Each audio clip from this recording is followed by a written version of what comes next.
یہ صرف کاغذ نہیں، یہ اللہ کا کلام ہے۔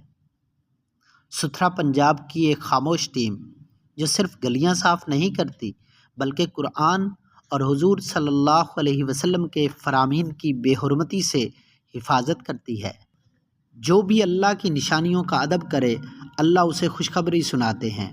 سورۃ الحج میں جو اللہ کی نشانیوں کی تعظیم کرتا ہے یہ دلوں کے تقویٰ میں سے ہے۔ قرآن کے اوراق یا حضور صلی اللہ علیہ وسلم کے فرامین کو کوڑے میں پھینکنا سخت گناہ ہے۔ اگر کہیں مقدس اوراق نظر آئیں تو احترام سے اٹھائیں، کسی قرآن محل یا مستند جگہ جمع کروائیں، دوسروں کو بھی یہ بات سمجھائیں۔ عبدالجبار ڈاکٹر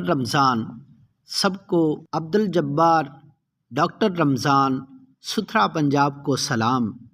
اللہ ان لوگوں کو جزائے خیر دے جو قرآن کے محافظ بنے ہوئے ہیں۔